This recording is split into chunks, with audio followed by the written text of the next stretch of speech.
and they may also overlook meaningful improvements in today's technologies. We don't want to let perfect be the enemy of good. Many power solutions and alternate fuel sources will be in the mix for a long time, including advanced diesel, biodiesel, natural gas, and hydrogen engines, as well as battery electric fuel cell and hybrid solutions, because no single solution will meet our broader goals. Fair and unbiased regulations enable businesses to invest in a diverse portfolio of technologies that drive innovation and give choice to nations' fleets. Second, we must consider a fuel or a power source's life cycle emissions when making decisions about emissions reduction and nationwide standards. In other words, we shouldn't just think about tailpipe emissions. We need to consider the complete life cycle, including fuel production, transportation, and distribution. Doing so accounts for all the greenhouse gas emissions and simply makes sense. Many fleets have been pioneers in this space. PepsiCo, for example, has consistently taken a broad view through the energy transition. They're actively evaluating the carbon intensity of every energy source, piloting a range of solutions, including battery electric, biodiesel, and natural gas solutions, and partnering with key retailers to increase fuel and power availability. By looking at the complete life cycle more broadly, we can ensure policies and decisions accurately reflect the true environmental impact of different fuels and allow for innovative technologies and informed choices that minimize overall emissions. And third, we need to continue making innovative improvements in our technology offerings that both reduce greenhouse gas and improve fuel efficiency, allowing our customers to find the most efficient, cost-effective solutions for their business and application needs. When fleets consume less fuel, they save money.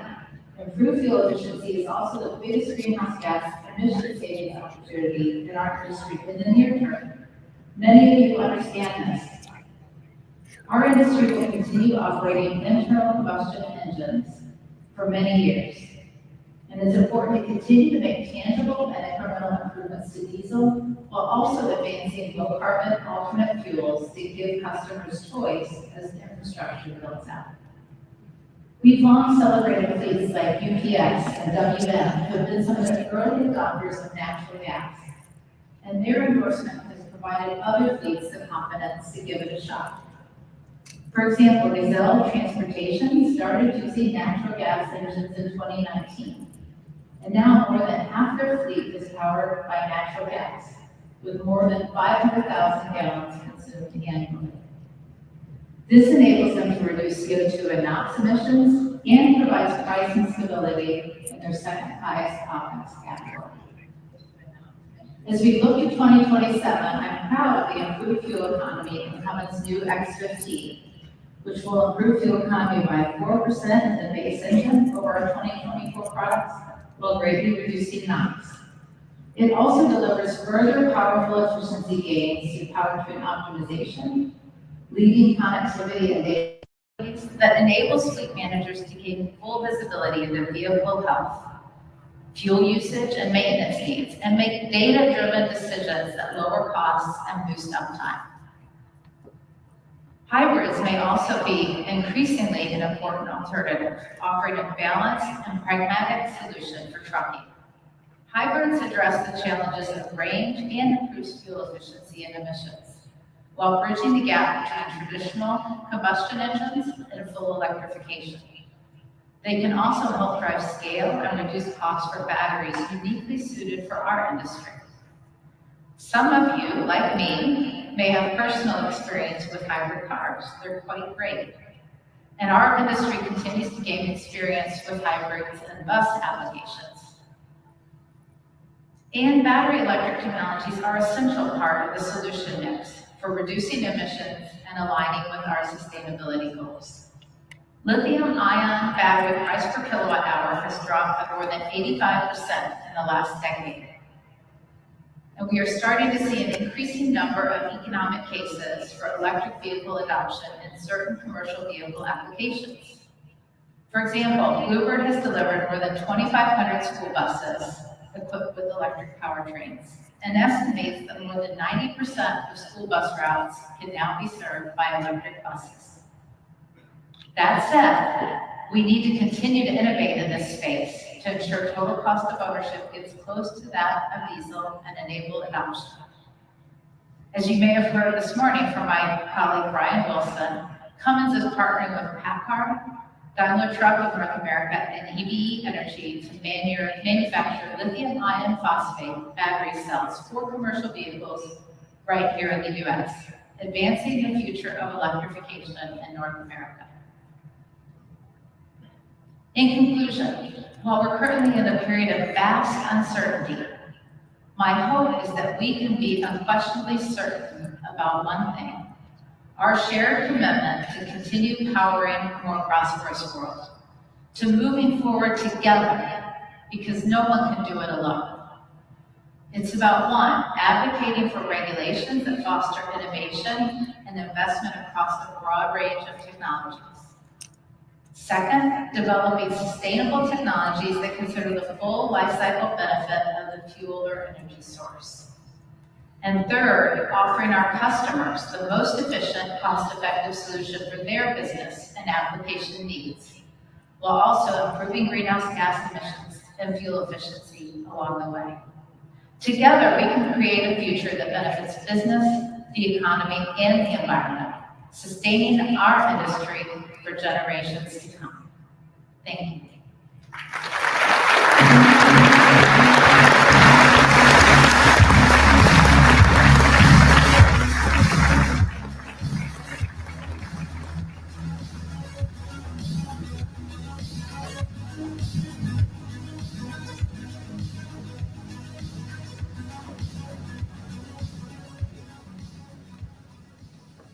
Terrific. Thank you, Jennifer, for being here and for that great talk.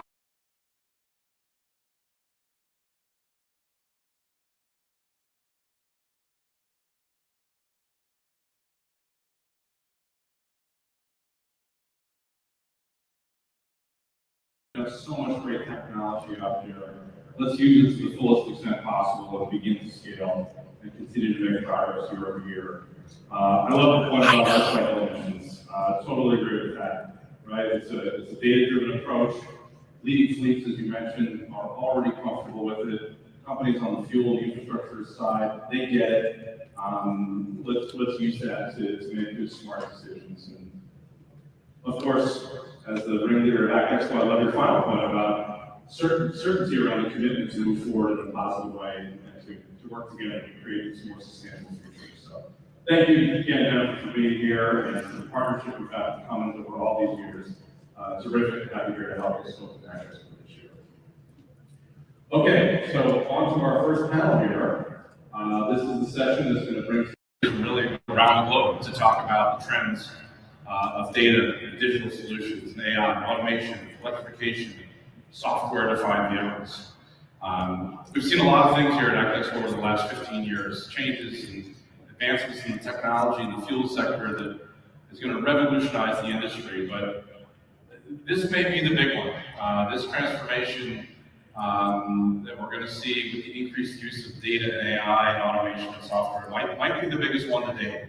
I think we're really at the beginning. This is like the first batter, the first pitch, and the first inning. I'm not sure we can even really grasp the scale and the comprehensive level of change that could be coming with this. The data and AI revolution is going to be bigger than anything we've ever seen, and that will certainly have a role in our transportation sector. For decades, we've focused on better engines, better powertrains, cleaner technology, increased efficiency, more safety, and all kinds of other issues, right, along those lines. But now we're going to start to see this shift to intelligence. We're talking about building vehicles, intelligent vehicles, that can learn by themselves and make decisions independently for the business. We already know we have massive amounts of data coming from the modern vehicles that are out there today, right? Every single vehicle in the fleet, every route, every delivery, it's all being monitored and recorded and data transmitted. And we're starting to make use of that data, but I think we've really only begun to scratch the surface. As AI continues to evolve, that's going to better take that data and turn it faster and into smarter decisions that are going to be made instantaneously and without any human involvement. I really believe that the fleets that embrace this technology and learn how to use it, they're going to not only improve their operations, but they're going to be at a strategic advantage. And so to do that, I think fleets need to embrace this concept that the commercial vehicle as we know it is evolving from just being cleaner and more efficient and safer to one that is better defined as a self-learning computer that rolls down the road, right? That's making probably better decisions than we can, and smarter decisions and faster decisions about the business and how to serve customers. So I find this to be beyond fascinating. As I said, I'm not sure we can fully understand where this is all going to go at this point, but I hope that this panel can help us to begin to understand the basics about what it is and why it's important, and where it's going to go in the near term and maybe the long term. And ultimately, the key for ACRA is how and when and where can fleets begin to leverage this technology and to benefit from it. So let's get started. Let's get into it. We've got this really great panel. The top leaders from International, Trading Plus, and Applied Intuition. I'm going to bring them out. We're going to get them introduced once everyone is seated, and then we're going to get into a discussion with the group. So if you could help me, please welcome our esteemed panel out to the stage.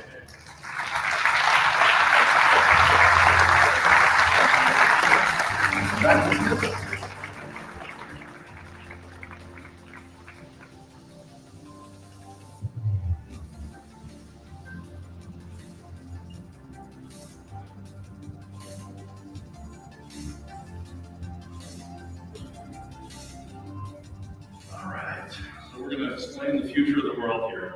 But before we do that, we're going to get everyone introduced so you know who's up here with me. First to my left, familiar face, Matthias Garland. He's the President and CEO of International. As the CEO, Matthias has led this transformation of International these last couple of years. They've gone through a very comprehensive rebranding. It's now just International. No more, I won't even say it. Just International. But he's also been driving this innovation within their operations and this digital integration that we're here to talk about. The company under Matthias' leadership has increased market share. They've grown profitability following the 2021 merger with the Trading Group, so all great things. But for the purposes of the panel, it's about this integration of software into the international products that's going to improve efficiency, safety, and ultimately value for the customer, right? So Matthias and International, longtime partners of ours here at Expo. He's no stranger to the main stage here at ACT. So Matthias, welcome back. Nice to have you, and congrats on the launch of the Class 8 electric ERH truck last week. It was great to see. I love an announcement leading up to ACT because people decided to get here. So welcome back. Thank you. Thank you. Next up, we have Katarina Nilsson, who's a member of the executive board at Trading and head of the company's group product management. Katarina has extensive experience in a range of executive management positions within the industry, and she is renowned for her technical knowledge and her collaborative leadership, which has really helped to transform the Trading Group's business by bringing in these new fields of technology, which, again, we're going to dive deep into here on this panel. So we're thrilled to have Katarina with us here today, and she's able to travel over here from Stockholm to be a part of this great discussion. So welcome, Katarina. Very nice to have you. Thanks. Next to Katarina's left, we have David Liu. He's the Chief Executive Officer and co-founder of Plus, which I think many of us know is a cutting-edge autonomous trucking technology company that's focused on the commercial vehicle sector and freight.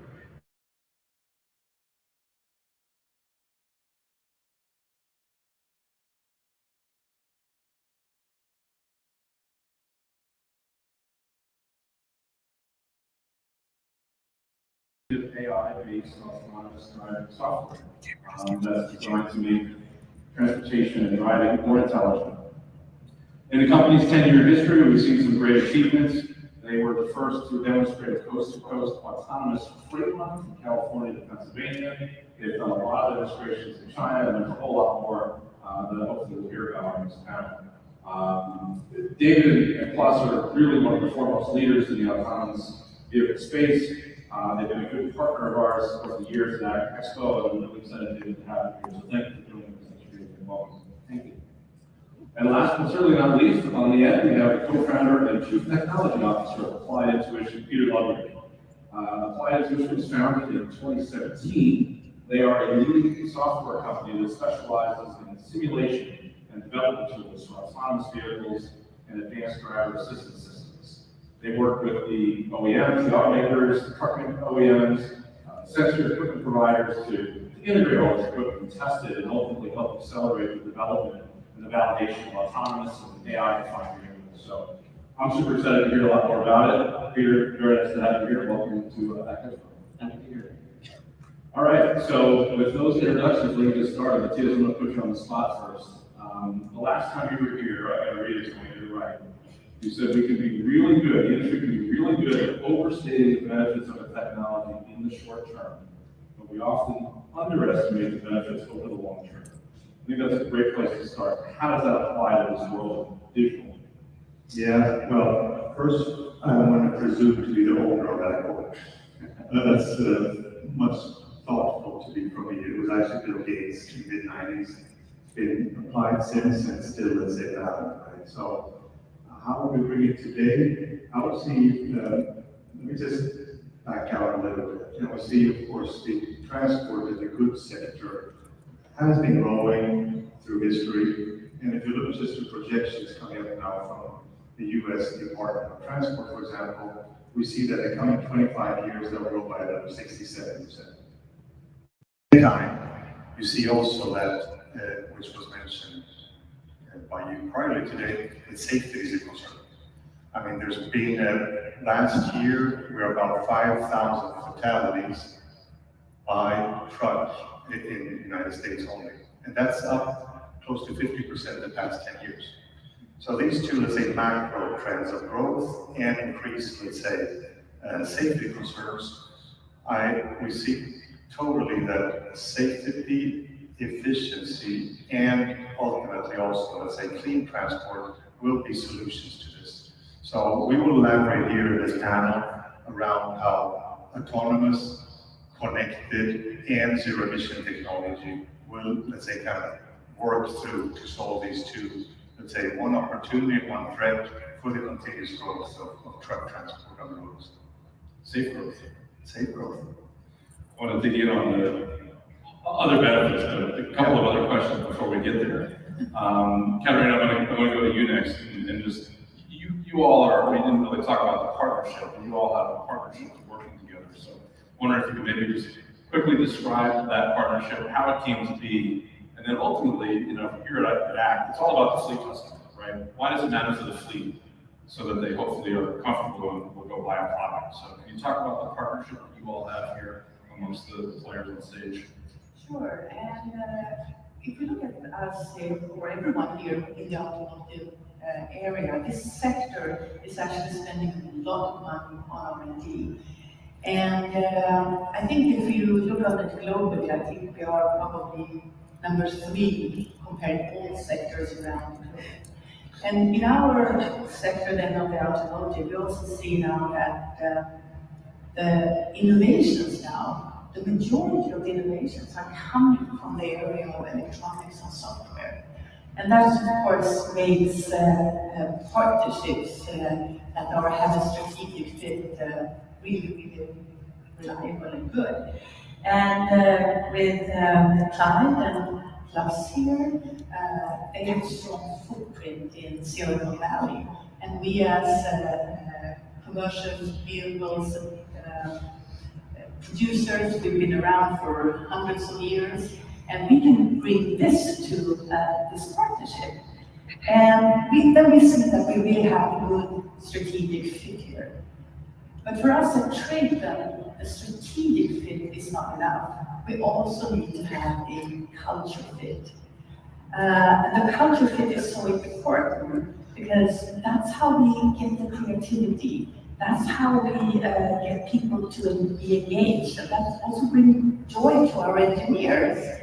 And that's why I'm so happy to have the possibility to sit here today on this stage together with Peter and David. But of course, we don't do this partnership just because the case of it. No, this is of course for us to be able to create customer value. And for us at Clayton, we always put the customer first. And we believe that our partnership will enable us to bring products and functions faster to the market. And they will come in many different areas, but especially we will see that they will come in the area of uptime, total cost of ownership, but also in the area of safety. Excellent. So maybe I want to pause. One of the things that was interesting, we have a call our fleet planning committee that we use for Expo because we too are focused on the customer, right? It's all about the fleet customer. They have to buy something for the world to go around, right? And then the rest of this works. So we have a monthly call with this diverse group of fleets, and we ask them, what do you want to hear about at ACT? And so this year we were talking about, hey, we're going to have this great panel about software-defined vehicles. And there was this silence. What's a software-defined vehicle? So I tried to describe it, but I'm not the expert here, so maybe Dave, Peter, you guys take a shot. Just what does a software-defined vehicle mean in the world of commercial fleet? What does the customer need to know about this going forward? So fundamentally, software-defined vehicles are all about the ability to update all of the software of the vehicle after the vehicle's been shipped. That's really what it boils down to. The next step is imagination, right? What can you do with that software that you can update after the fact, after the vehicle is shipped? Do you want to add intelligence? Do you want to add logistics functionality? Do you want to add features to improve efficiency, to make your fleet operations better? All of these things are possible with software-defined vehicles. I think more than ever before, fundamentally it's about competitiveness. I think in the next few years, if you fast forward, let's say maybe to 2030, vehicles that are not software-defined, they're going to start looking a lot like steam locomotives. They'll just be obsolete because they won't have the features and functionality that the software-defined vehicles will have. And so that's the basics. David, anything to add to that description? I think that only one thing I would add is, when we think about software, when we think about the intelligence system, it's about this ability to fast iterate and improve on functionality.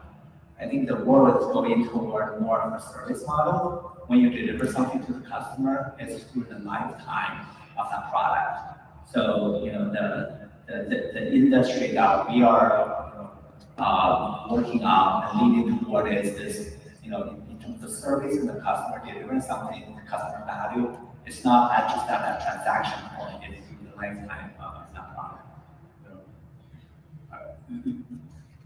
Peter, your comment about today's vehicle being steam locomotives by 2030, I'm not sure Matthias would agree because he's selling vehicles today that will be on the road in 2030, but that's an interesting point. I want to get back to it, but I also want to get back, Henry, you had mentioned this is about uptime, TCO, and safety. I think safety is very clear why we want to do this, right? We always want to be safer. It's a culture of fleet world, OEM world, et cetera. But at ACT, we're always super careful when we talk about sustainability. We say economic sustainability has to come first, right? Companies have to make money with these products, right? Ultimately, commercial vehicles, a tool to go out and make money of some sorts. Not maybe so much in the public sector, but it has to do a job, right? There's a function. So I want to dive and drill into the TCO a little bit. Like, what's the elevator pitch for the customer? How do I make money? What's my ROI? How do I make sure that I have a TCO? I assume these technologies are not free, that there's maybe a little upcharge that comes with it, but there's also this great value prop that we're going to improve your operations and improve your bottom line. So how does that actually work in practice as we move forward and continue to advance the state of technology? Anyone can jump in on this. Yeah, we can maybe help each other here. I think it might be a long elevator ride though. But I mean, start with some mention here already. I mean, one is of course the direct costs of maintenance, and I'm glad maybe to elaborate more on that separately. But that will come down with creativity, of course. I mean, we look at the figures of 10 to 20%. That figure dwarfs if you compare it to what kind of uptime this is possible to drive. I mean, the uptime, if you go to a similar percentage of 10 to 20%, the value of that is just so big. We see clear cases already, not up to those numbers yet, but with what we're doing today, predictive maintenance and what we can do, let alone what's coming now future-wise with fully software-defined vehicles, and of course, when the autonomous capabilities go beyond, let's say, what they have today on level 2, right? So I think just if you look on maintenance, if you add the uptime part, those two are already huge. Then you see, of course, more autonomous capabilities will enhance, and also, let's say, when it comes to fuel consumption, I think there are so many pockets around that just are a needed tool to, let's say, support this growth that I just talked about, with, let's say, less vehicles out, just more productive and more efficient. Let me make this interactive for a minute. So, show of hands, how many folks in the room have ever dealt with a software recall that involves plugging something into the vehicle? See, good of hands. With software-defined vehicles, you can get rid of that, right? If you can over-the-air update the software of the vehicles, you can completely remove that future risk for vehicles and all of the costs associated with those recalls as one additional benefit. Yeah. David, you mentioned sort of this evolution, and so as we think about the technology where it is today and where it's going to maybe 2030, what's that evolution look like? Is this just continuously going to get better year over year? Or will the truck that you buy today be able to just continue to get better if you buy a new truck? Right? How does this work from the customer's perspective? Yeah, if I think about the overall trucking industry, it is the bloodline of the economy. 70% of all goods we use and consume on a daily basis are transported by trucks. Right? It's depending on how we calculate it, $500 billion industry just consider the heavy trucking side of it. Yes, this industry is faced with tremendous challenge. The total cost of ownership, right? It's a low margin business, single digit margin. Faced with ever increasing driver shortage, fuel cost, increasing maintenance costs and insurance. So there are loads of issues that we need to address for our fleet customers. And technology, really, the way we look at it, is a tool to solve those problems. And we started this company almost 10 years ago trying to work on this autonomy issue, right? And autonomous trucks will be able to address all of the challenges that I just mentioned there, right? It's going to be able to save costs up to 45–50% of the overall operating costs for running a heavy truck. It's going to be much safer. It's going to be able to deliver much better, easier to maintain trucks. And, so overall, there's no lack of demand for autonomous technology. The issue is really on the supply side. We've been running, I remember when I graduated from school, it was at the tail end of the last AI winter. People have been working on trucks for a long time. We always thought this was going to come. When we started this company 10 years ago, we thought, fully autonomous technology will be commercialized in 5 years. It took a little longer. We always overestimate how fast connections can come, but we underestimate the impact of this type of technology will have on the industry. Now, 10 years later, now we look at it, we truly believe we're at the inflection point of the next era of revolution. Autonomous trucks will be the biggest invention since diesel engine, just because the benefit you're going to bring in on the cost side, on the safety side, on everything. And and if you go to today, you go into a large metro like San Francisco or Austin, or if you take a taxi ride, 25% of the time you're going to be riding in the car, in the vehicle with no driver in it. So technology is there. Regulatory environment is very supportive of adopting this type of technology. So I think we are in the next 5 to 10 years are going to see this technology applied commercially in the trucking space. And it's going to fundamentally transform how we do business. It's going to bring greater capacity to our transportation network. It's going to make our transportation network much safer than it is today. I just want to support David here. It's not because he represents an autonomous company only, what you're saying here. If you just go back around autonomous, I think you go back 3 to 4 years or 5 years ago, I think every year it felt like it was further away, which is awkward in technology world, that autonomous was just getting further away. The past 1.5, 2 years, you see it starting to happen and coming closer. So I mean, it's truly now what is enabled by this, again, especially in the United States, with the combination of technology available here, the regulatory part, the configuration, the type of fleets that are leaning into, the size, the kind of mindset they're having. It is a very good spot here to be this going to go faster. So I can just echo support from our side as an OEM that's coming. And also coming from us, TRATON, we actually already since 1 year ago are selling autonomous vehicles. Those are for confined areas, and we have a number of customers in Australia, in mining. So it is actually there also in the commercial vehicle space. Matthias, to your point, every year we ask our fleet planning committee, do we want to talk about autonomous? And they say, no, it's not quite ready, right? This year it is, we want to. It seems like it's really at that moment and stage to turn the corner. So, Kevin, you mentioned you have it in off-highway, sort of compartmentalized operations. Is that a regulatory issue, a policy issue? And I think you probably have a great global view on this, right? Given your position from product management group at TRATON and part of the Volkswagen portfolio, so you've got Light to be in there. What do we need to be thinking about as far as regulatory policy, infrastructure type issues? Are those things holding us back to get this technology out on the road and scale, or is that keeping pace and it's really a technology issue at this point? No, I think that to some extent, definitely, it has to do with the regulatory space. And then with the confined areas, of course, it's so much easier because you're not out on the roads. But for us then at TRATON and together with International and Plus here, we are now going to take it to the next step on highway hub to hub.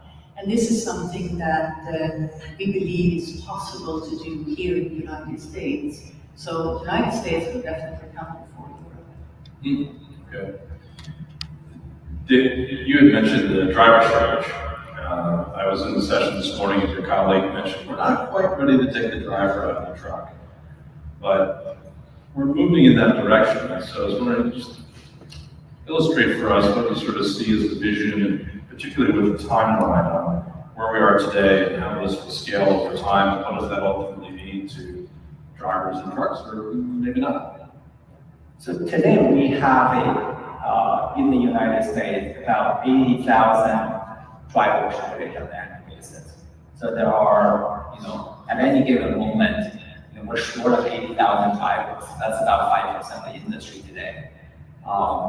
So if you imagine, if we have those drivers, and it's actually a shrinking population, right? So this is not the most desired jobs because it requires long hours on the road, and for long-haul trucking, a lot of times drivers cannot return home on a daily basis, right? So what the problem we started the company trying to solve is that problem initially, right? How do we automate some of those work that we don't have drivers to do?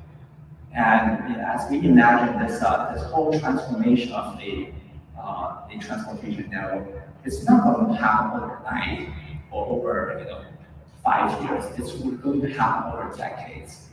But the starting point of that transformation is going to happen, right, really in the future, and it's going to be a gradual transformative effort. And starting with expansion of the transportation capacity, if we can solve 1% of the problem, we expand our transportation capacity by 1% and expand our economy by 1%. Right? So that's our thinking about how this industry can be grown, and how do we solve, try to tackle some of these really hard and large scale problems. So I want to maybe push a little bit on that. It's a decades transformation, but we maybe start with the 1% now, and then year over year, and then we'll get somewhere between 1 and 100. But for the fleet customer that's out there now thinking, well, what do I need to do? Is there a particular type of application, a particular type of truck product? Where do we start with this? Who's the first 1% here that we need to be thinking about? how do we help inform the fleet audience, like, oh, this is me, this is my turn to go talk to Matthias about buying one of these trucks? So that's something we're working with the trade company with the international on. We look at our OEM partners really as our customer partners to serve our end customer is the joint, the fleet customer, that's our end customer. Talking about culture fit, we're all customer centric. Like we look at the fleet customer as the end customer. So the initial starting point is probably going to be sort of starting out from these warehouse to warehouse fixed route transfer loads, right? Starting in some of the heaviest, probably freight load routes in, so right now we're doing some of the customer pilots and testing in Texas. So we're going to start with that, and then gradually expanding to neighboring cities and states, and then covering the southern side of the Sun Belt states, and then gradually then expand to the national coverage. And then similar, we're doing similar sort of testing and expansion plan in Europe. I think Kathleen and Matthias, probably add to what we plan to. It's our OEM's plan in terms of how do we serve the fleet customer jointly. Just on the same note there, right? I mean, yes, with Plus, we're doing live vehicles running like everybody else in the Texas Triangle. And now through the second half of this year, it's going to grow in, let's say, also with pilots and work with a number of fleets here in the US. And Eric, I'm sure before this panel is over, you'll ask, when is the big commercialization going? And I mean, you heard the years are out there by everybody, right? It's 2 to 3 years away when you really see scale going out there. So what would be, and of course, I think now I was talking about this, well, the autonomous level 4 and the capabilities, but I think we also must bear in mind that there's a lot also from today until then, that there are more and more features coming in on level 2, level 2 plus, that really are sought for and asked and very much driven by the market, and especially in the United States, I would say. There's, for example, an Alliance for Driver Safety and Security, a big group of very prominent American fleets, together with the OEMs, are working through, okay, what capabilities can we enhance from today until then that would support safety in very short term. So it's the typical many steps, but in a pace that we would never have guessed or looked at 2 years ago. And just lastly, also very clear, it's everybody's role. We are OEMs, we do the truck, the hardware, the integration to the, in this case, in our case, plus software. And again, setting our software foundation applied is really setting that our internal, let's say, brain to this, right? So, and how fleets and customers run their operations. So if you look back 10 years ago, it's who does what in all of this ecosystem. That's much more clear to me. And the last thing I would add would be that for the fleet operators, of course, it's not just about the driver, right? The autonomy driver, but it is about the broader logistics and how it affects the day-to-day operations of the fleet. And so, of course, we're all thinking about this and we're working on this, but we want feedback from the fleet operators as well, right? We want to learn from everyone in the room, and we're going to build the best solution possible that delivers the most value for the fleet operators.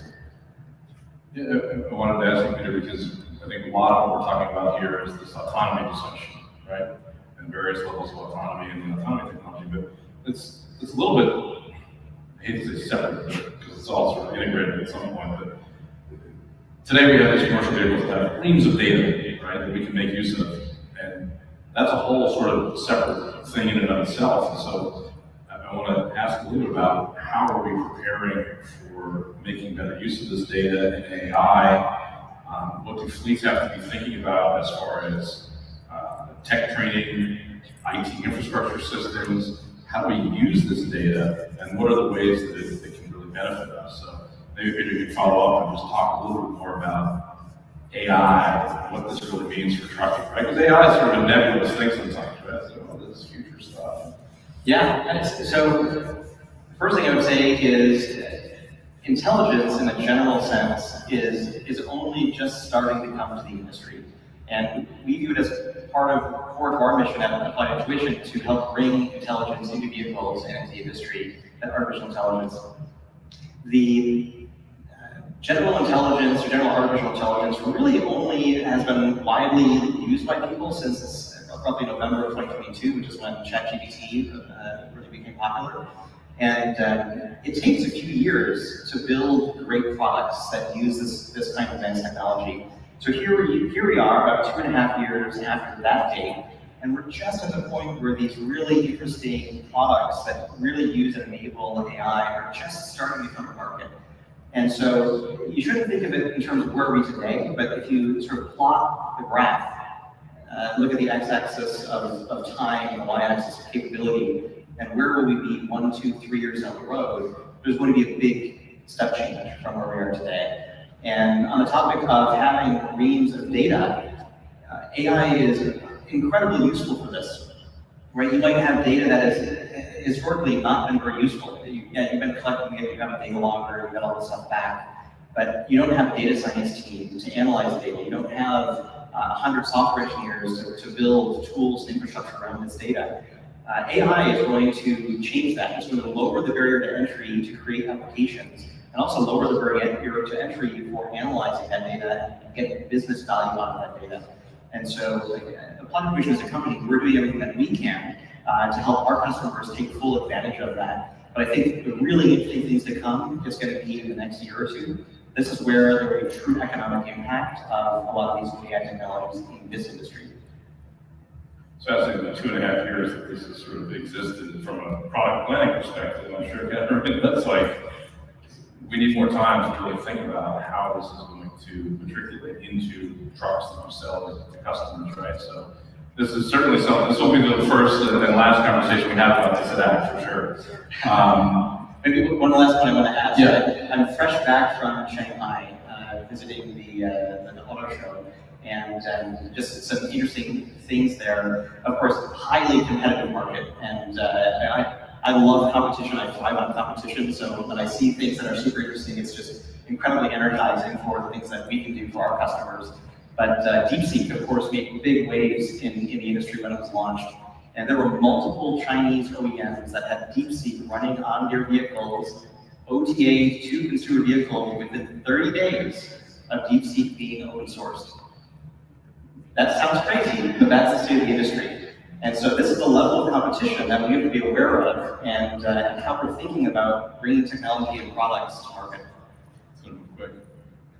One of the things I wanted to back up just to ask, and maybe Matthias or Katarina, ACT is very much focused on the various fuels and powertrains and lower carbon solutions and cleaner solutions. And I'm just wondering, when you think about AI or automation, is there an alliance there with any particular fuel or technology, or can this be applied really across the board to an electric truck, a diesel truck, a natural gas truck?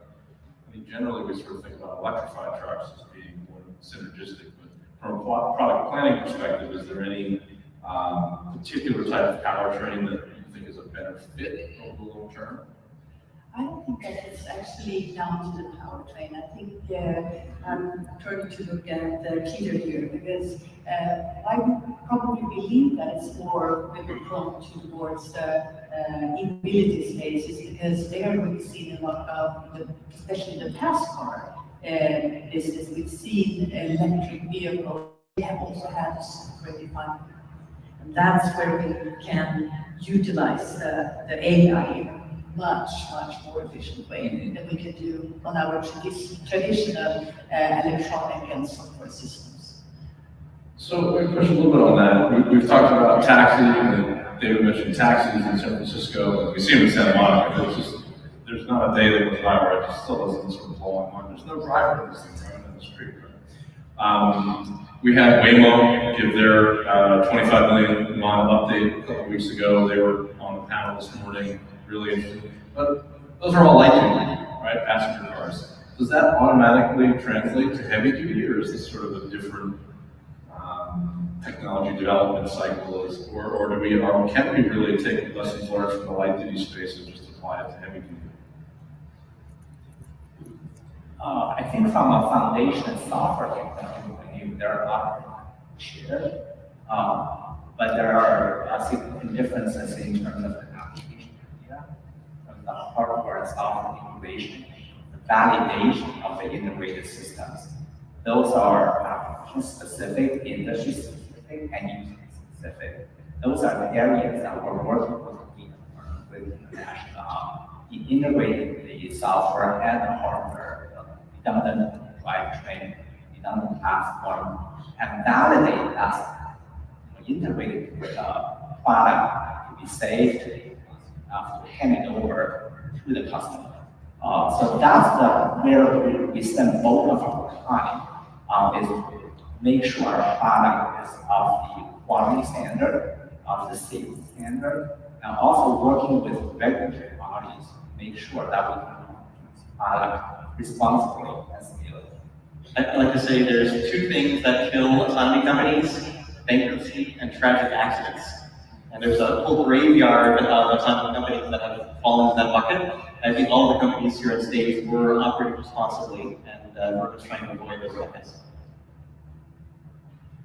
Go back to the fleet customer for a second. As you all, I'm sure, every day are talking to customers about this really exciting forefront of technology and automation and AI, the things that a fleet can be doing to prepare themselves right now from a learning perspective, maybe from a personnel, procurement, who do they need to hire? They need to be hiring data scientists, for example. And then also just some of the more rudimentary basic, this maybe gets to some of the predictive maintenance, like do they need to be buying new IT systems?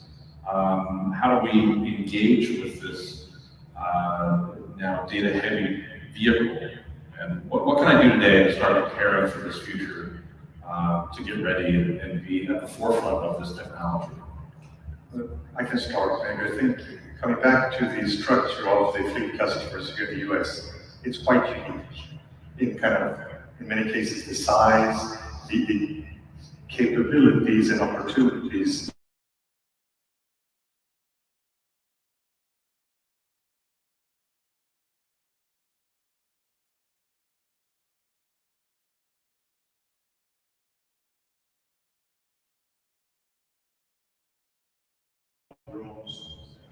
I think there's a lot to do in all of this. Like you said, there's abundance of data, but it's very fragmented also kind of tools, the interface.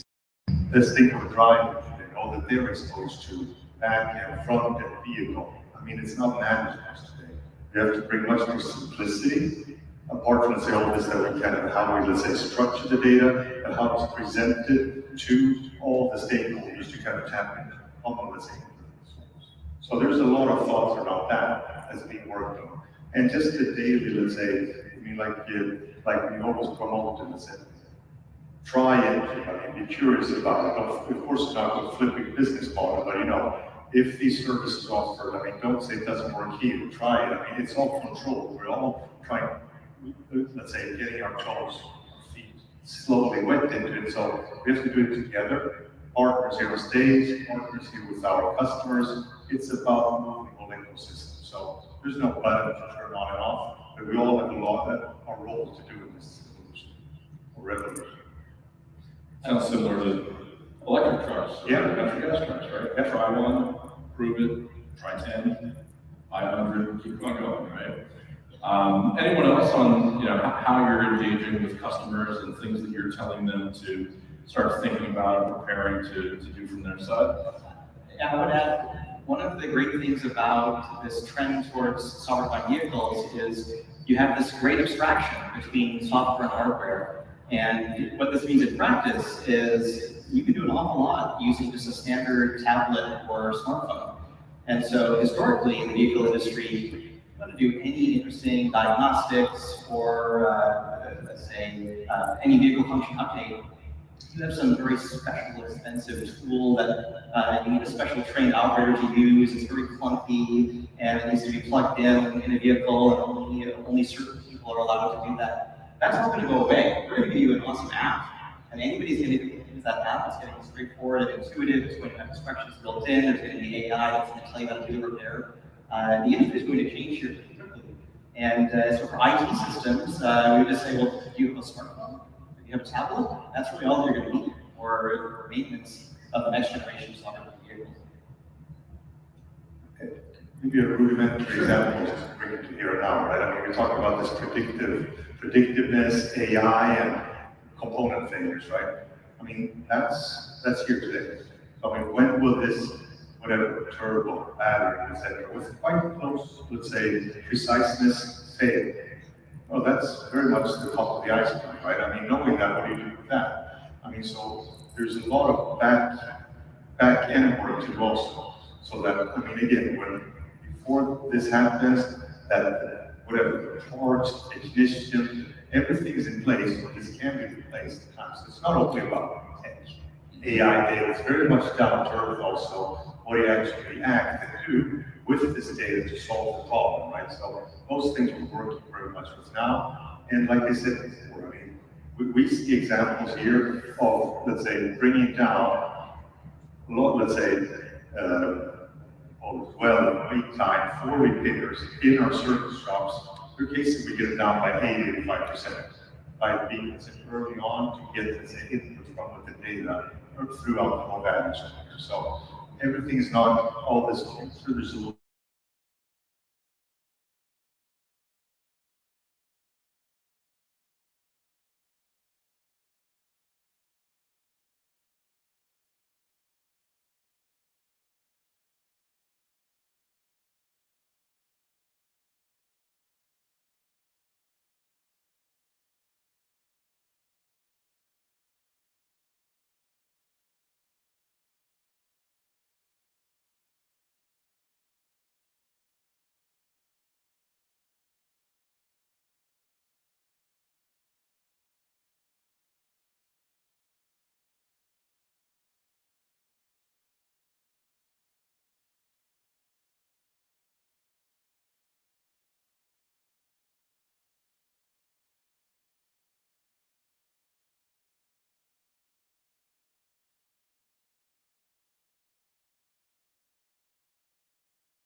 Treatment International.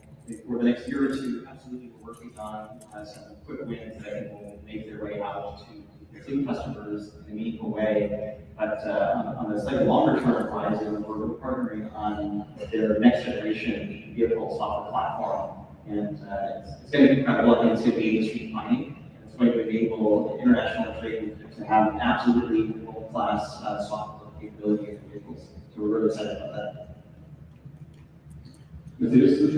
Last, and I got time to think here the answer, but I think for us it's very much the easiness to use the technology will be centered as how it's coming here.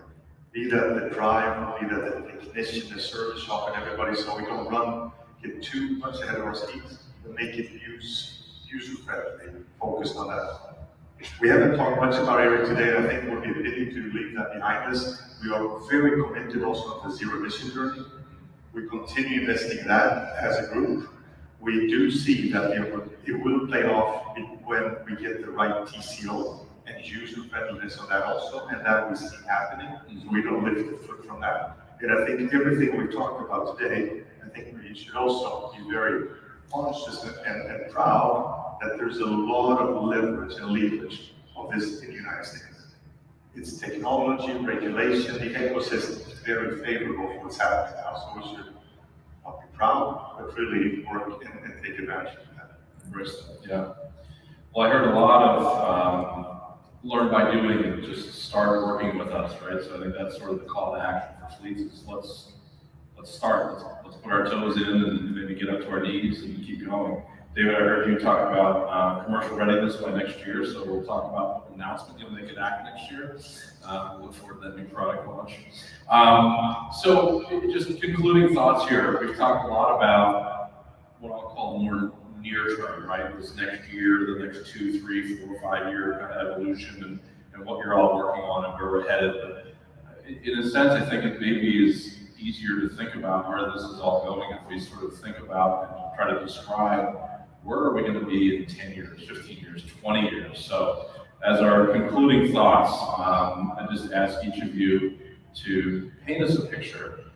At Expo 2045, what's the products that we're talking about in this world of autonomous and connected and AI-informed vehicles? You want to start on the end, Peter? I'll put you on the spot. Give Matthias time to think of his answer. So this is before or after the humanoids take all of our jobs? You tell us. You're the AI guy. The real level 4 is when the humanoid gets into the truck and drives away. But no, I think it is super hard to predict. And the reason it's hard to predict is the AI technology is going to bring non-linear change to industries all over the world. And the hardest thing to predict in technology is when you have non-linear change. Right? It's very easy. Moore's law is a great example. It's very predictable. Yeah, the number of transistors are going to double in chips every 18 months or so. You can sort of plot that out and then sort of imagine what can you do with that compute. So you can predict it pretty easily. Where the state of AI right now, though, is such that I can't really predict what's going to happen in a year. Right? I mean, when computers substantially cross the IQ of the smartest humans, what can you do with that? And how is that going to impact? It's listening to you. Yeah. And how is that going to impact industry? I think I'm very much an optimist in this realm. I think AI is going to be the greatest tool to ever hit humanity. And any job that any human is doing today, I think if you fast forward 5 or 10 years, they'll be able to do that job 5 or 10 times more efficiently. And then it'll really be up to our imagination in terms of what new products can you build and then how can you take advantage of that. And so I'm extremely optimistic, though, in terms of the precise prediction, much more difficult to make. Anyone else want to paint us that picture of the future? I think in 30 years, we'll have a fully autonomous, connected electric transportation network.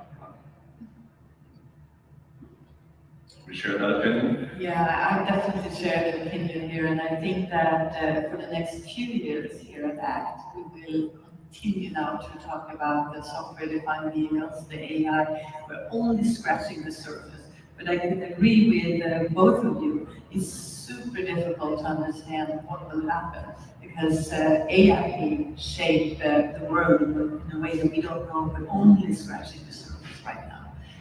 But definitely, as you say, autonomous, connected, and electric. That's what we'll see in 2045 for sure.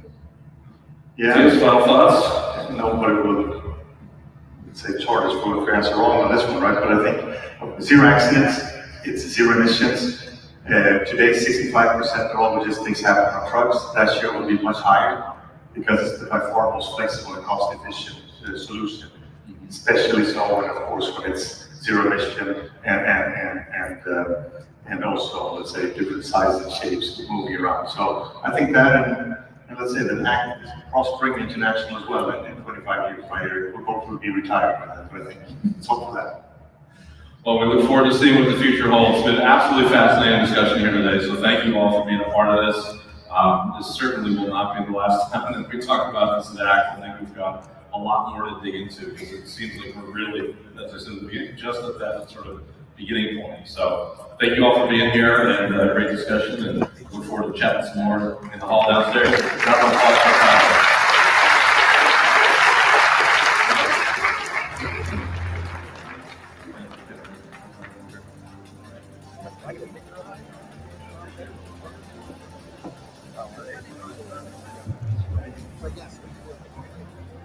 All right, fascinating. Thank you, Matthias, Katerina, David, and Peter for being here. Excellent discussion on this topic. A lot more to come for sure. There's no question we're going to see these topics, these technologies as an increased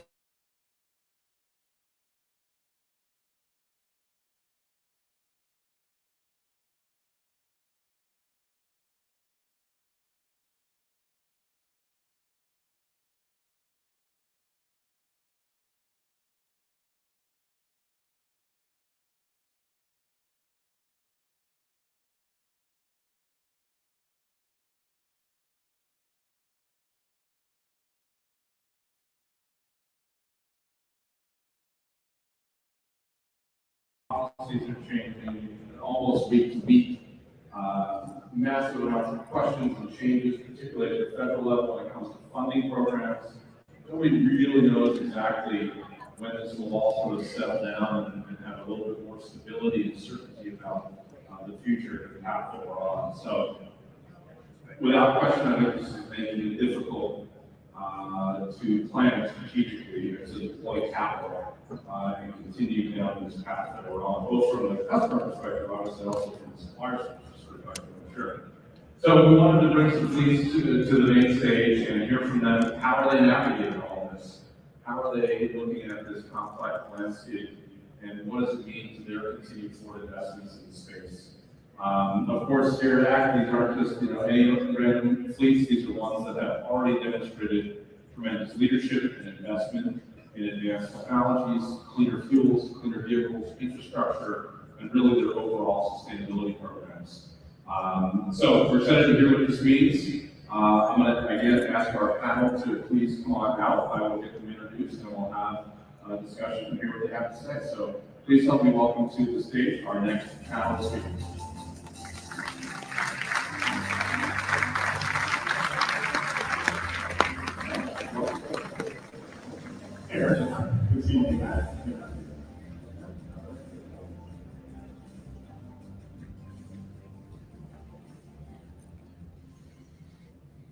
All right, well, I'm excited to get into this discussion. As we did in the last one, we'll do a quick round of introductions so you know who's up here with us, and then we'll dive in. So immediately to my left, we have Sarah Burke. She is the Chief Executive Officer at Martin Brower. In this position, Sarah leads their U.S. operations, oversees the company's supply chain services. Their core customers, they serve more than 13,000 restaurants across the country. They are a leader in end-to-end logistics across the world. Martin Brower operates in 18 different countries, delivering innovative and sustainable supply chain solutions for some of the world's best-known restaurants, and they keep all those restaurants running smoothly. They have more than 12,000 trucks and trailers in the operation. Martin Brower has really been an industry leader when it comes to the adoption of clean fuels. They have 850 vehicles already running on some sort of alternative power. They've been working here in North America with some of the big OEMs on Class 8 electric trucks. They have CNG as well, using renewable natural gas. So really doing a lot, and one of the true industry leaders. We're thrilled, Sarah, to have you with us here today. So thank you for joining us. Absolutely. Good afternoon, everyone. All right. Next to Sarah is John Kennedy, our Chief Executive Officer and President of First Student. Excited to have John back with us here at ACT.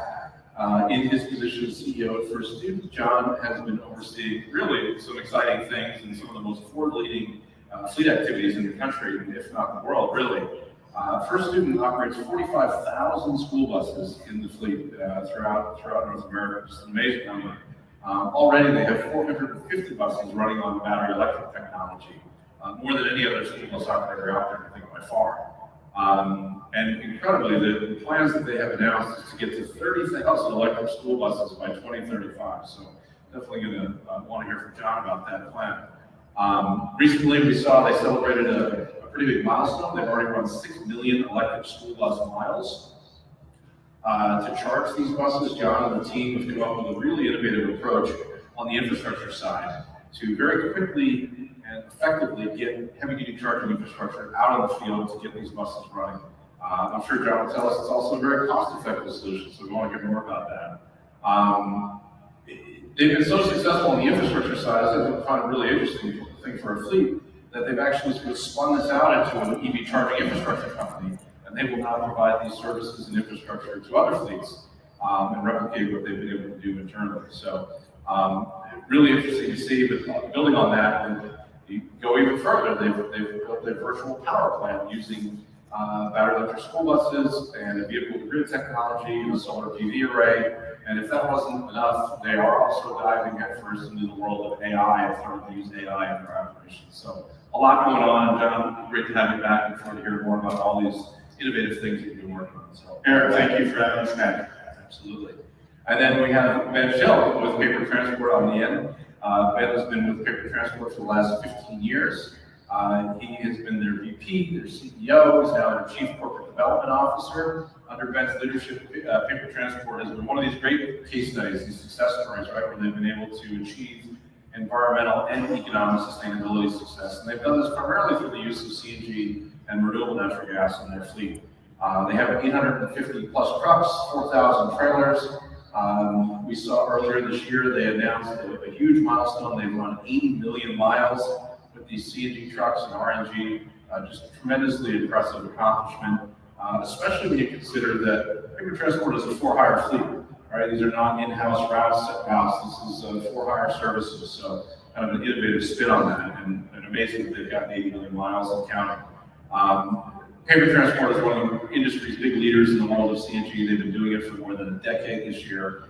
And beyond the natural gas program, Ben and the team are also working on things like predictive analytics, driver performance technologies, all kinds of things to improve safety, efficiency, sustainability. So a lot going on. Ben, great to have you with us here today. Thanks for having me.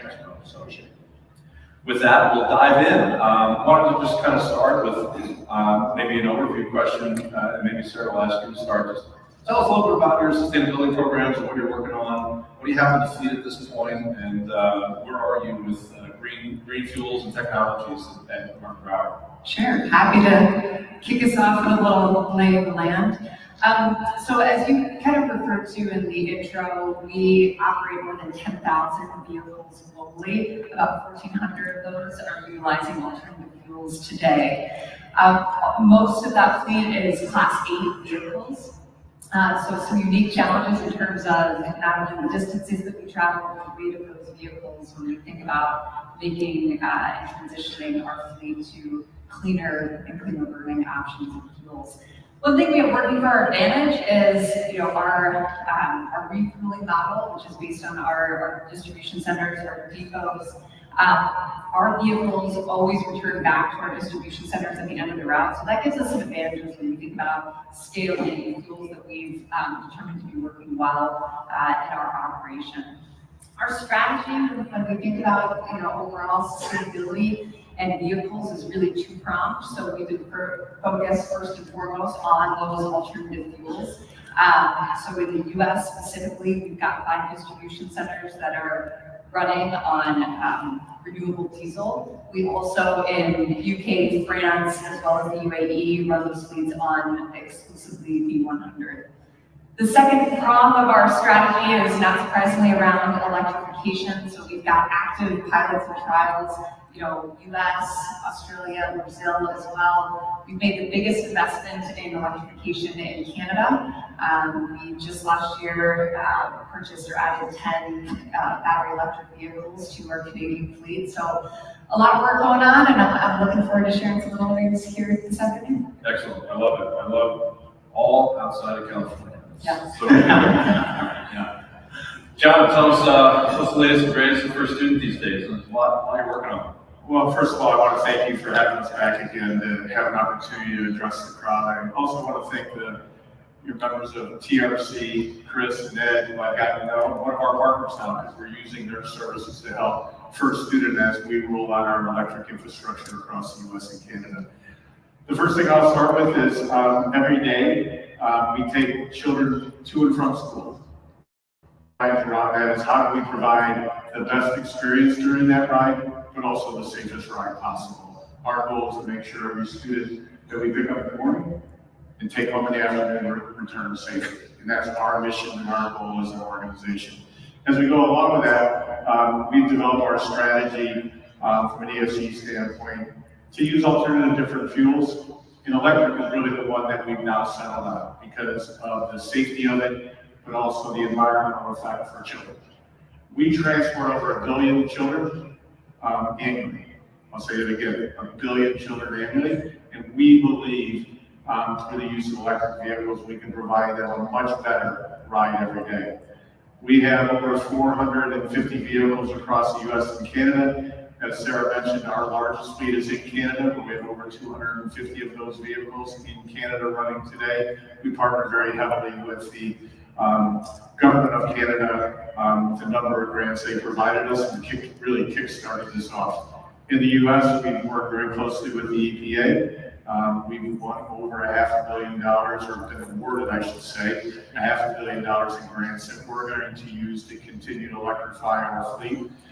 We've gone over, as you mentioned, 6 million miles today. We're pretty proud of that. Every other month, we have another 1 million miles. The great thing about the school bus fleet is we use the buses for 3 to 4 hours in the morning and 3 to 4 hours in the afternoon. So we can really take advantage of the charging infrastructure and making them use very efficiently. And we've really piloted those, as I mentioned, in Quebec. A big pilot we have is up in New Hampshire and Rhode Island. We have a big pilot out in Bozeman, Montana, to try to look at the effect of electric vehicles in different climates. Because we can do it there, we can do it a lot of other places much easier. Last thing I'll mention is kind of an introduction from our standpoint. You mentioned First Charge.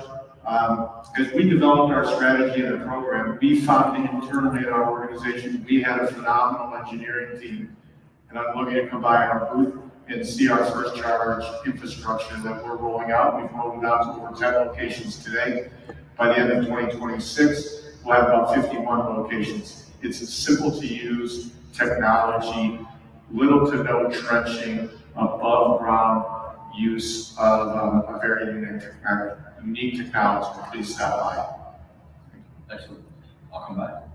Ben, tell us what's the latest and greatest in paper these days. Sure, absolutely. So paper transport, like you said, we're a for-hire carrier, based out of Green Bay, Wisconsin, about 850 trucks. But really what we strive, our purpose is to be the most trusted and admired dedicated carrier in North America. So a lot of the sustainability goals and what we're doing is we're really an extension of our customers and helping them deliver on their sustainability goals ultimately for their customers. So we're a key piece in that, providing that transportation way for our shippers. When we think about sustainability, obviously, I think we were maybe put on the map because of what we did in 2010, and that was to buy a couple of little 9 liters and show that we can have 80,000 pounds moving on a 9-liter Cummins engine when maybe others didn't think it would happen. But so really, we were the first ones outside of the ports to run natural gas trucks, and that started in the Midwest, and that is really growing for us.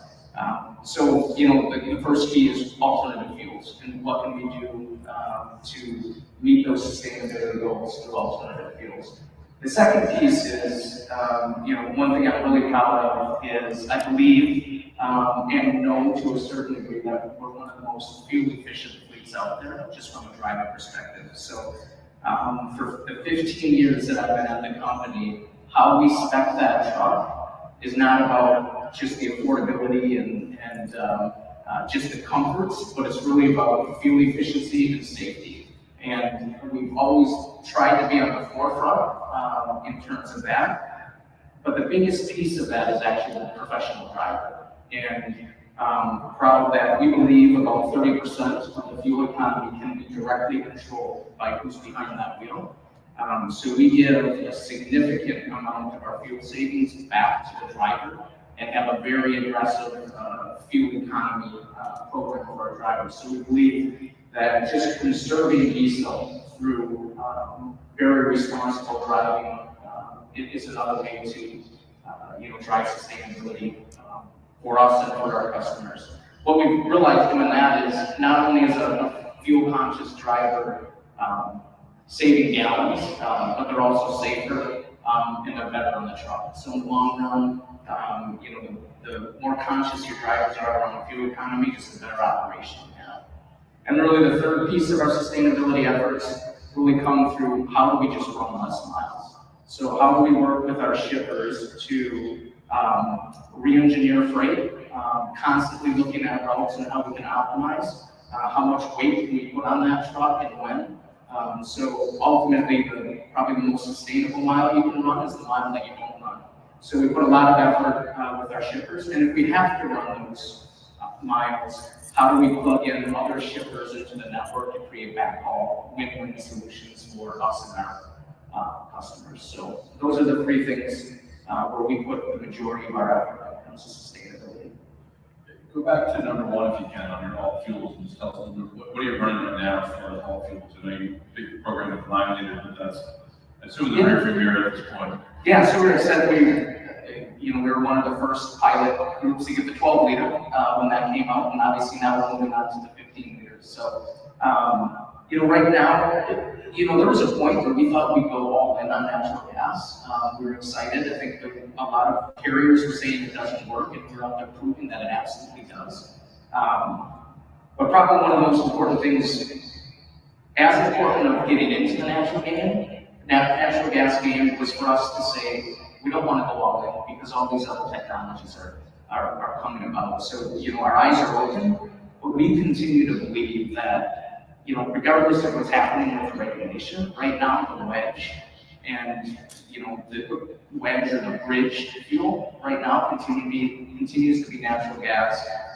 And now with the energy behind renewable natural gas versus what it was, 10, 15 years ago, it's even that much more attractive. So we're really bullish that that's going to be, a very good alternative fuel for shippers over the next decade. Excellent.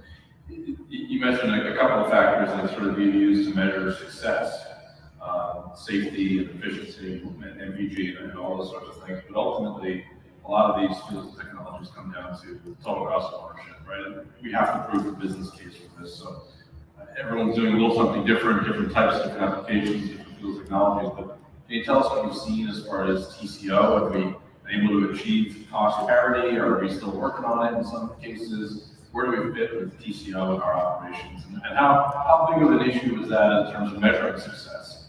And maybe not exclusively, but I imagine it's a pretty big part of the analysis. So tell us, anyone can jump in here first, where TCO.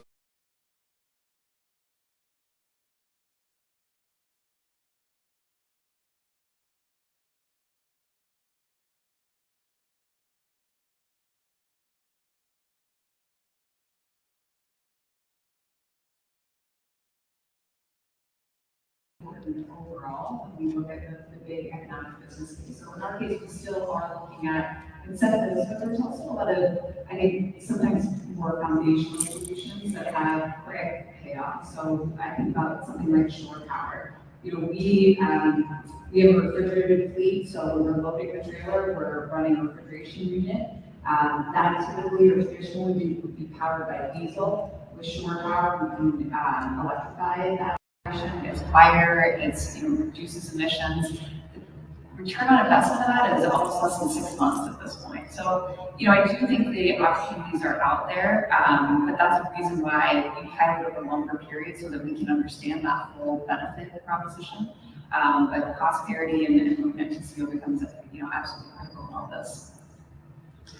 So from our standpoint, we're still working through that parity return on investment type model, because if you look at the cost of electric, which we're invested in heavily, we've been really driven by our private equity firm, which is EQT out of Sweden, to look at sustainability at all aspects of our business, whether it's our fleet, our facilities, and all aspects. As we looked at the fleet, and as I mentioned earlier, we're 1% electric. We've gone through a number of years using propane also, and we're probably 3 to 5% propane out of our 45,000 vehicles. The reason we really chose electric is because we had partnered really with both state and local government and the federal government to use grants to help get to that parity from a financial model.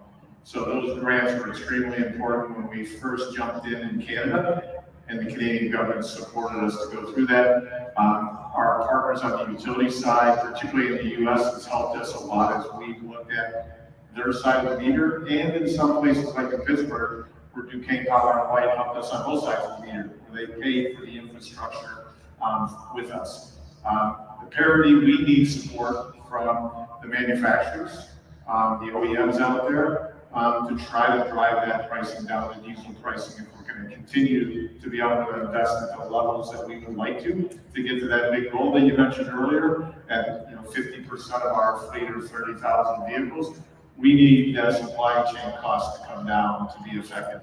Now, the utilities are working with us on, vehicle to grid or vehicle to X, if you want to call it that. We've got a pilot in Con Ed where we're building a microgrid in New York City, in Brooklyn. And we look at that as another way to offset the cost. How do we find other ways to generate revenue and profitability to reduce the cost of the supply chain?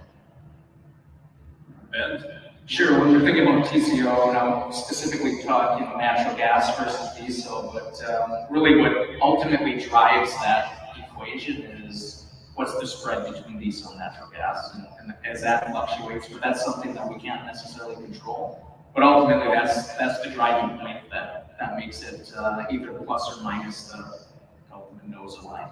The how we combat that, where natural gas really makes sense, is when you can pile the miles on a truck. So it becomes a different game if you're running that truck 20 to 24 hours a day, and you're putting that much more fuel into it, because that's where you're achieving the savings. And when we find those niche configurations, that's where we see that we can actually see parity between natural gas powered trucks and diesel powered trucks.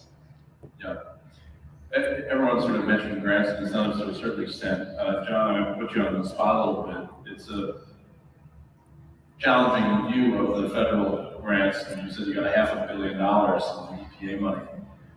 Where do things stand today as far as continued investment with those grants? And are you anticipating to be able to use those and continue to march forward to your 30,000? And what's your perspective on what's happening at the federal level there? Yeah, there's some change going on. And as we're working through that change in the federal government and the EPA, every day we get a little different twist and turn. But the great thing is we've got a lot of support for people that want to see electric school buses across the country. So all of us that support that continue to be a lot of voice, please, to help us in that effort. We think it's a great business case to support children, first of all. So that everybody, looks at that and thinks it's a great cause. Right now, we've got a little pause going on. We have all of the funding from EPA 1 that we're using to build out that infrastructure. EPA 2, the funds are now starting to roll as part of the Clean Air Bill, and they're starting to roll forward. EPA 3, we're still working through, and that's the largest grant we received, a little over $200 million for over 1,000 vehicles that we'll be able to use in that area. So we're working through it. We believe we have the support of Senator Capito down in West Virginia is supporting us heavily to push forward with the EPA and helping us. So we've got some good contingencies on both sides, all working in the same direction to support those grants. And they're still rolling. They slow down, we start to see them open up again. We're not sure about the rest of the bill, whether they will go past the $3 billion that has been put out for grants to date. There's still a couple billion left that was appropriated for that. We don't know that area at this point in time. TBD. We'll all be rooting for you. Thank you. We can. Please do. I'll get out there and talk to our local contingencies to help us out. Each of you have also mentioned the role of sustainability in driving these programs forward. Sustainability and ESG is one of these things that's also changing a little bit in the marketplace these days. But I was wondering if you could just comment on, where do you stand on sustainability as a driver for these programs to continue to push things forward? Is it still as important as ever right now? Yeah, absolutely. For us, we base our approach on science-based targets. So we made a commitment several years ago now to reduce our absolute emissions, Scope 1 and Scope 2, by more than 50%. So we've got our North Star, and we're marching effectively toward it. So it's no less important to our customers. It's no less important to us. And I think based on the continued innovation and technologies and how we find it working in our business, we fully expect to hit that goal. John, you mentioned some big Yeah, I think from our standpoint, if you look at our private equity company, one of the reasons I was excited when I joined EQT is they have a very big initiative around sustainability. And how do you drive that? They're pushing us to look at our diesel fleet from that standpoint, how we use additives to reduce emissions. Electrification, we believe, is a better business case, use case, when you look at school buses running 3 hours in the morning, 3 to 4 hours in the afternoon. We just think it's a great case for electrification, and we've proved it today. The thing, as I mentioned earlier, as we continue to drive towards that, in our target of 35,000 vehicles, over 50% of our fleet in 2035, we need the supply chain to kick in also. We need those costs to come down in parity, and we need the support of our communities to really drive this also. Because communities right now in education is under a little bit of attack from a funding standpoint. And as we look at that funding, we need to continue to support programs that we have to really make it safer and quieter for children going to and from school. We've got a great mission. I get all excited when I talk about it because we just have a great mission of helping kids. And when you're helping kids, what is there better than you can do? They help kids, we want toilet papers. That's not the point of purpose. I went to office max for a long time. We saw a lot of toilet paper.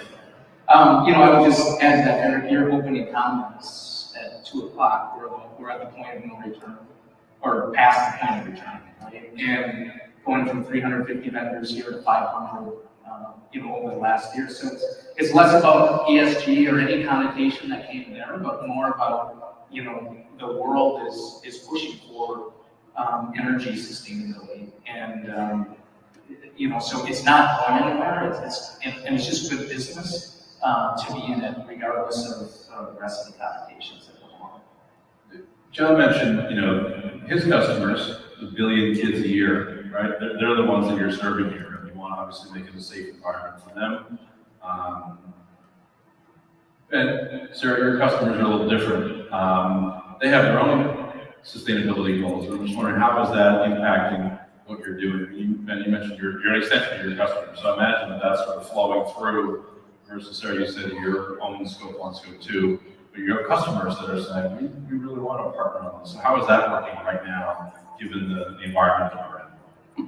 It's crucial, and it's still working. I think especially the European lab companies, the appetite to do that. But I would say probably the most important thing as a carrier is to have the shipper that has a long-term commitment. Because if you're fickle with this and it's on this year and it's off next year due to cost, then you're not going to go anywhere. And But if you look over time, the prices in transportation will be relatively stable.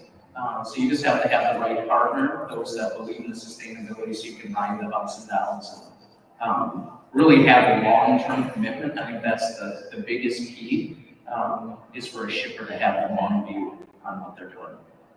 That was a perfect setup for them, Ben. I didn't know it, but we're lucky that, the brands we work with, we do have long relationships. We've been serving many of them for 30, 40, more than 50 years in some cases.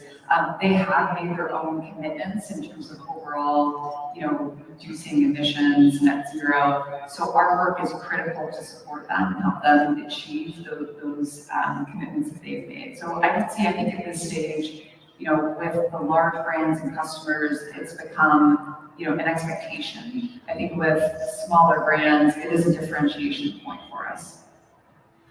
So that long-term relationship from the carrier perspective is probably great, right? You like that stability, that long-term, you're not having to rebid it every year, right? And sort of change where equipment's being dispatched, all that. So have these commitments around cleaner fuels and sustainability help to really lock in longer-term partnerships or partnerships with customers that maybe otherwise would be short-term that are now longer-term, and kind of made a stickier relationship? Has it helped you grow the business in that way, in any way? Yeah, absolutely. I would say that you often get the question, hey, does a customer pay for this? And generally speaking, they don't and they shouldn't. You need to have cost parity in the long run for this to make sense. So it's less about getting the X cents per mile more from a shipper, and it's more about getting that long-term commitment and transparency with the shipper, so that as you work through hurdles, because this isn't all flushed out like maybe some other spots are. So it's just the benefit has been multi-year contracts and multi-year commitments, which is what we need for our providers and our suppliers, is to, we're making big investments. So that's really been the biggest, I don't want to say advantage, but the most helpful piece is longer term commitments. Yeah, I would say for us, we approach sustainability projects not in isolation, but we work directly with our customers on how can this benefit the business and how do we think about it, in terms of that long-term strategic value. So I'll give you an example.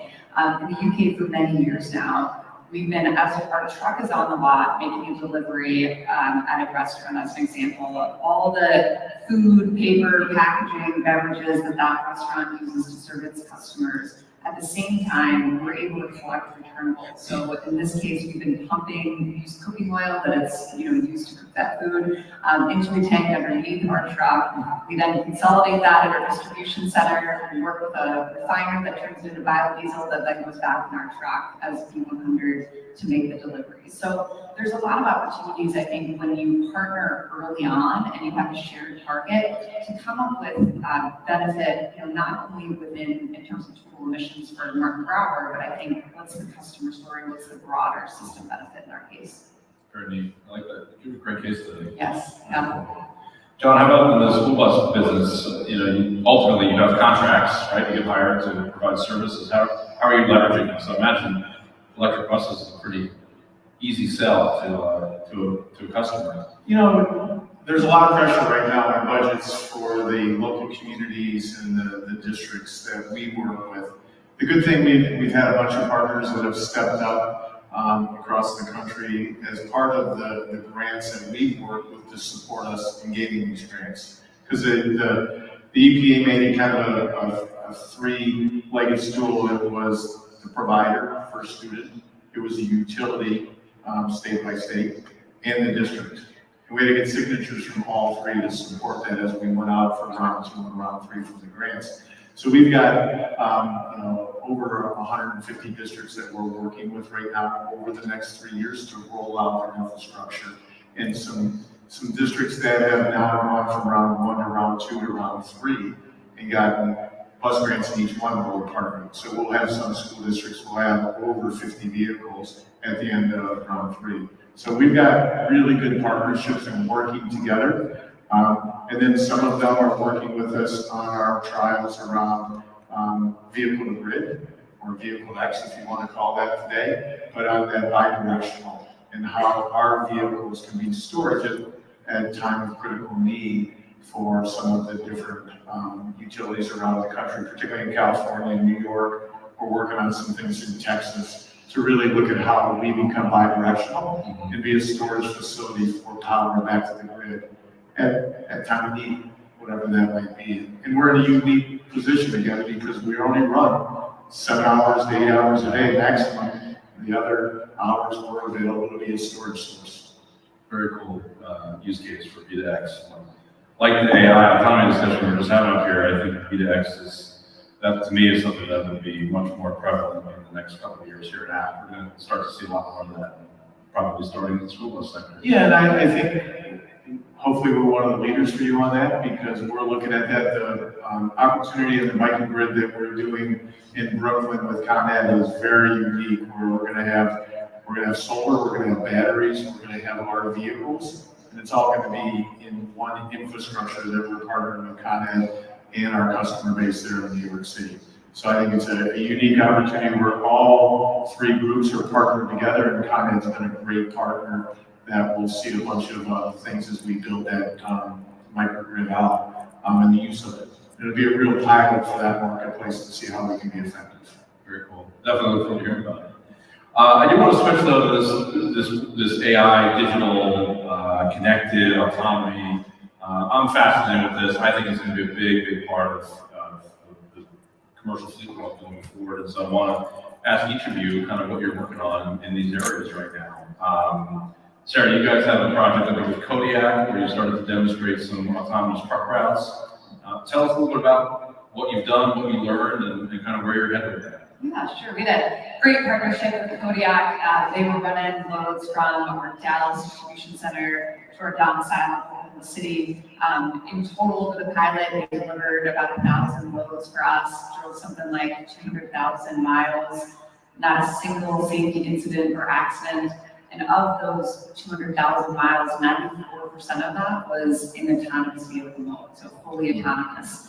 The technology works. The question now is, how do we scale it across our business in the right spaces? The majority of our business is final mile distribution, so we still very much need our professional drivers.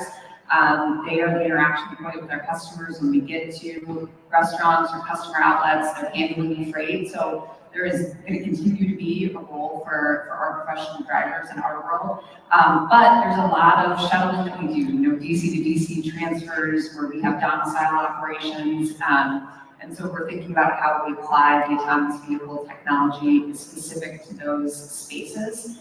A couple of the hurdles, you won't be surprised by, but I think it's regulation and public sentiment have to catch up, if you will.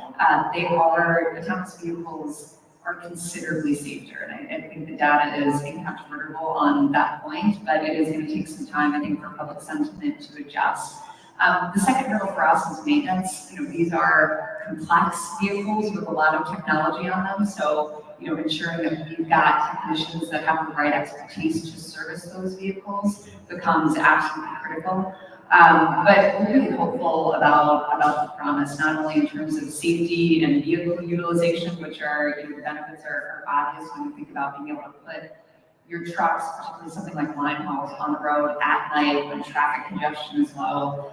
It's pretty exciting, but I think, when we talk autonomous vehicles, the last point I'll make is that we often have a conversation around, are you eliminating the driver role? I explained earlier why we're not, but I also think autonomous technology is going to give us the ability to craft a new type of driver role that will be attractive to more people. Drivers work awful hard.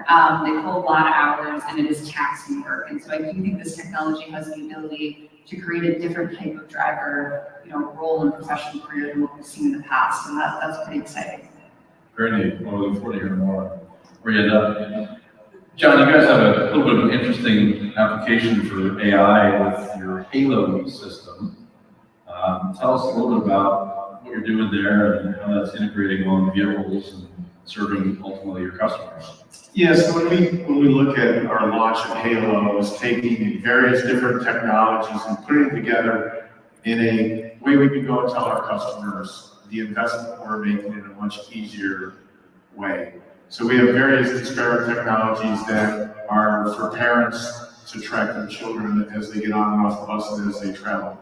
We have technologies that is based on safety to make sure as we look at safety internally in the bus, how are we tracking our drivers and their performance? So hard braking, speeding, idling, all the things that cause problems, both from a sustainability standpoint, but also a safety and a security standpoint. And then we've invested recently in some technology that's all around safety to help with preventable collisions. And we've seen a 17% return in our pilot locations on preventable collisions. So as we look at this, it was a holistic approach to tell our story of the investments we're making in technology. Yesterday, we announced in Syracuse, New York, that we were investing over $1 million in stoppable cameras. So if you live in Syracuse, be careful, please don't pass the bus when the stop arm is out. Now we put cameras on there because a lot of people don't follow the law and they pass buses when the stop arm is out. Now we have cameras that will read your license plate and we will turn that over to the local police because it's the most dangerous thing for children when that stop.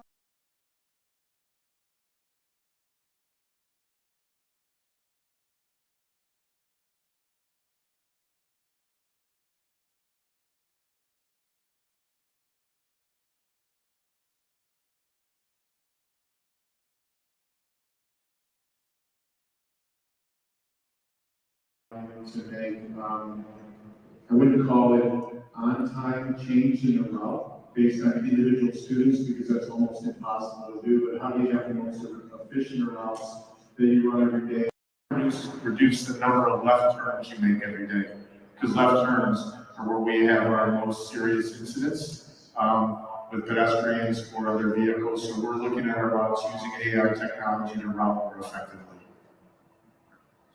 Ben, what do you have happening in paper transport? I know in the intro you talked a little bit about predictive analytics, advanced safety, efficiency, driver performance. Where do you see this all in your operation today, and where's it headed in the future?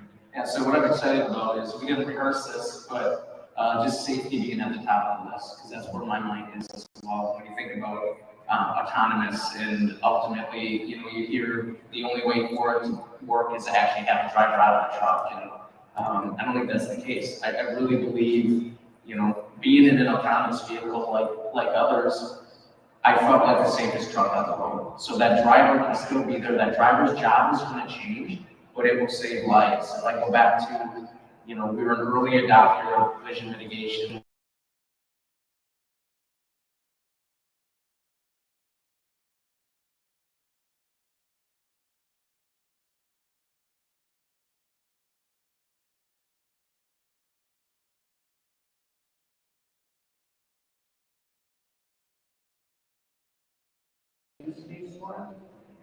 But we're also doing a bunch on the back end in terms of freight optimization. So how do we help our shippers look at the breadth of what they have to ship, and how do we take those loads and configure it to the kind of the most convenient situation based on trucks are now, where they're headed, and what the situation is for the driver. So I think there's a ton in just the overall efficiency of kind of freight matching that's going to continue. Just one thing on autonomous vehicles, we're not going to have our buses for a little while being autonomously driven. Goes back to the societal adjustment.